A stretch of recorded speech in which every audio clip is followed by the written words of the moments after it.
Georgians are worried about the cost of living right now. What are you doing in Congress right now to address that? Well, that's certainly a reason to be concerned, because the cost of living has gone up, particularly in Georgia. We've seen the credit card debt rate go up tremendously here, which means obviously people are having to use more credit. And inflation has really, during this administration, has gone up tremendously.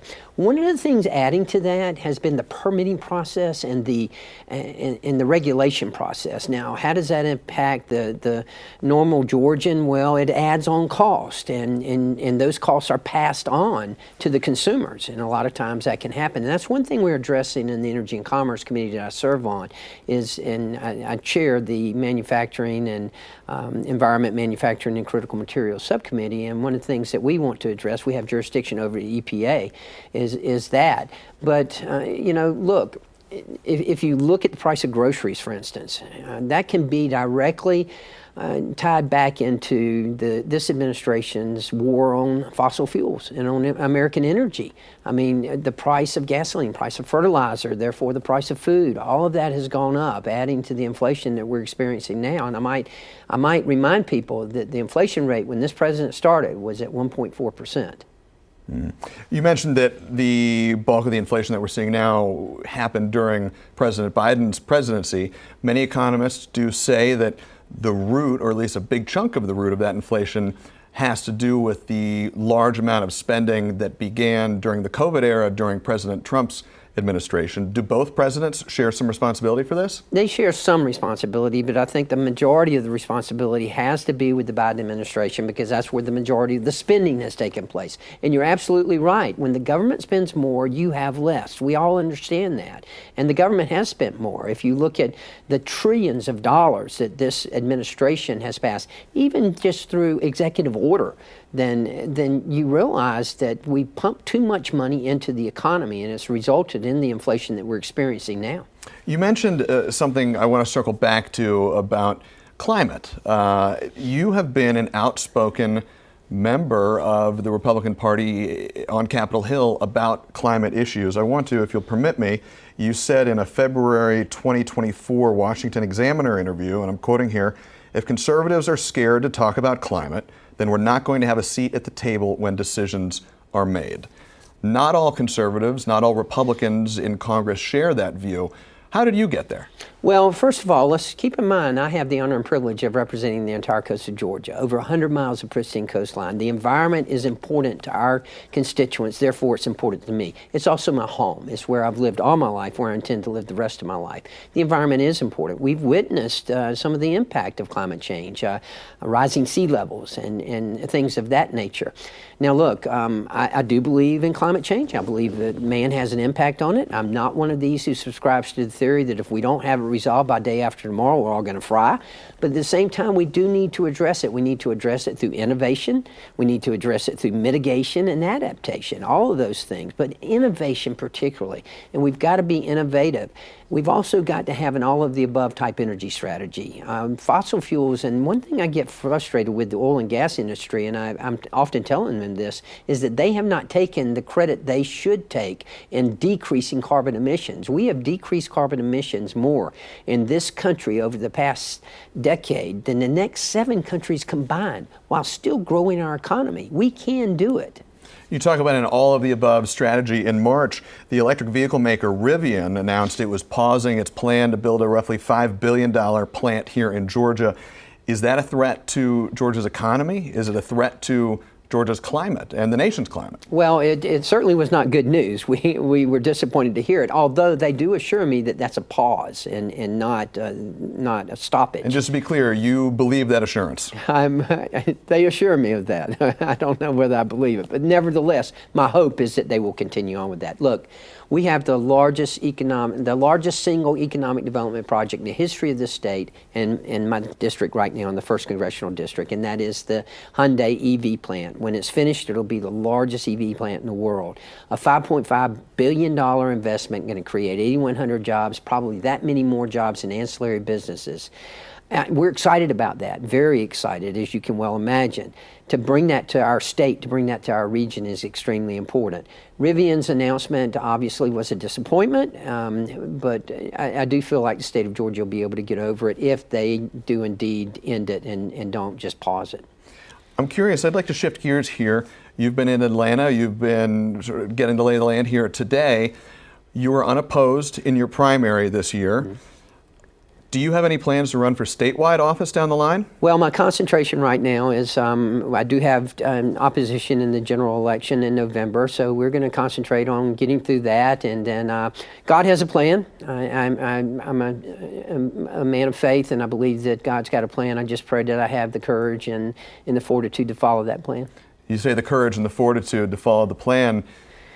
It's impossible to know exactly what God's plan is, but you, I'm sure, have some plan as well. Can you say a little more about what you're contemplating? Well, we certainly, there's no question in my mind that that the state of Georgia should not be represented by two Democratic senators. We need a Republican senator. We need both of them. All of our constitutional offices are Republican, so there's no reason why we should have two Democratic senators.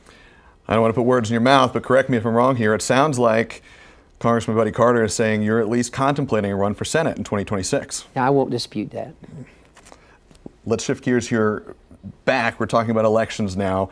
We're about to see a big election this fall in November. It's a rematch of the same two candidates who clashed in 2020. There are a lot of echoes of those 4 years ago that are being felt here now. Mm-hmm. In 2020, you voted to object to the certification of the 2020 election results. Do you stand by that decision to vote that way now that 4 years have passed? Yes, I do. I believe it was the right decision then. I believe it was the right decision now to have done it then. You have to keep in mind, my decision was based on the fact that there were changes made to the voting process by the Secretary of State here in the state of Georgia.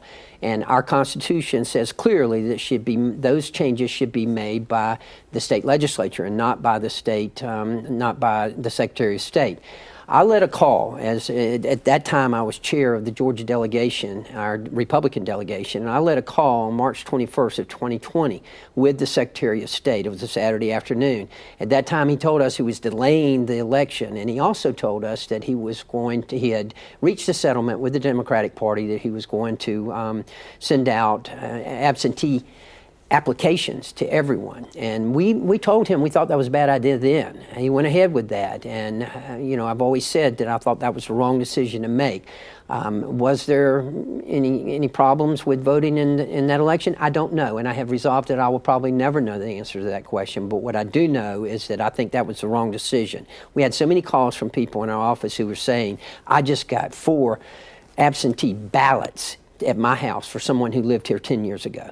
That's disturbing. I read some interviews after the fact from some Savannah outlets where you seem to be saying your vote was more tied to concerns about the process than necessarily the validity of the outcome. I want to sort of give a chance to just clean that up now that we're in this moment now, so make sure I can understand and our viewers can understand fully. Do you believe that President Joe Biden is the lawfully elected President of the United States? I do, and I said that immediately after he was elected, after he took office, and I committed to trying to work with him in a bipartisan fashion to move this country forward. Unfortunately, I don't believe that the President has cooperated in that way, and I don't believe that he's worked in a bipartisan fashion. I've seen you've put out a lot of statements, you've tweeted a lot about immigration lately. Is it safe to say that's a big concern of yours? Absolutely. I think the top 2 issues coming into this next election in November are going to be immigration and the southern border, and going to be the economy. I think that's what people are most concerned with, regardless of what part of the country they come from. Even in my district, in coastal Georgia, they're concerned about the southern border and what's going on there, about the number of illegals who are coming across that border, about the drugs that are coming across that border. They're concerned, obviously, about the economy because they're feeling it. I believe, and I want to make sure I'm getting this right, because I don't want to overstate things here, but if I have you correctly, in a recent Fox News interview, you said that it's only a matter of time before we have an incident here as a result of someone who came across that border illegally related to national security. In other words, you're concerned about a national security threat due to unlawful immigration coming across the United States southern border, correct? No question about it. I've been to the border 8 times in the 10 years I've been a member of Congress. The last time was about 2 months ago. I learned a couple of things I did not know at that time. First of all, there are now more non-Mexicans coming across that border than there are Mexicans. Secondly, the street price of fentanyl, according to the Border Patrol agents, has plummeted, which is simple economics. There's so much supply out there now. There's still demand out there, but there's so much supply that the price has gone down from $10 a tablet down to 25, 35 cents a tablet. That's got to be concerning to everyone here in America when we're losing 200 Americans every day to fentanyl poisoning. If we were to have a plane crash and it were to kill 200 people, we'd stop every plane that was flying in this country until we figured out what was going wrong. But we lose 200 people every day to fentanyl poisoning, and what does this administration do? Nothing.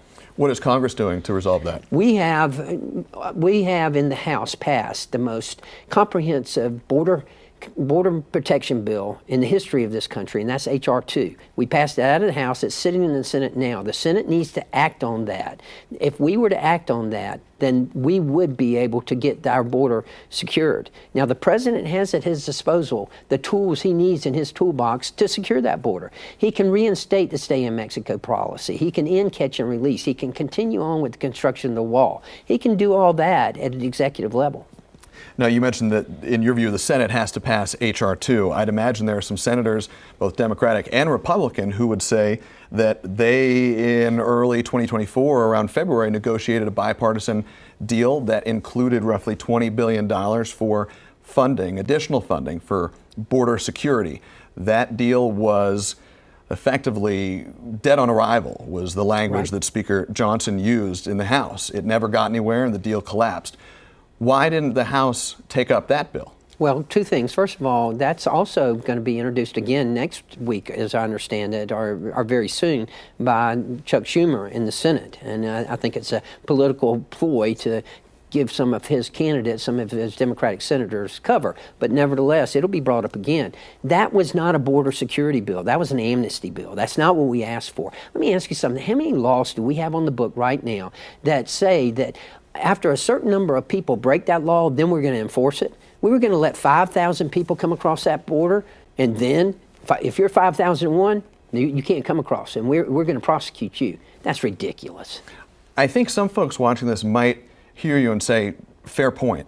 But they also might say, in a situation where there is a divided government, and in a situation where, as you said, some folks strongly believe that the southern border is in a state of crisis, any opportunity to compromise and make some forward progress is worth taking if the issue is this severe.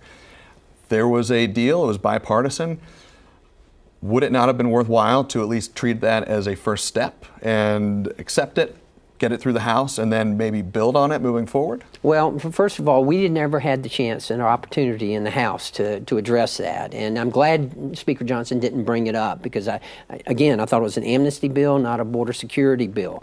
We have offered the Senate the opportunity to address the southern border, and it's in H.R. 2. Let's negotiate on that. We're willing to negotiate on it. It's a great bill, the most comprehensive border security bill that's ever been out there. But let's negotiate on that. I want to ask you one last question, then I want to open the floor to any issues you think I might have missed here. And it may be lacking some polish, so forgive me if that's the case. But I think a lot of folks watch politics and they think, boy, oh boy, there are a lot of big issues and there's a lot of conflict around them. And whenever we seem to get close to a resolution, it's always in these massive Frankenstein bills where so many issues are smushed together.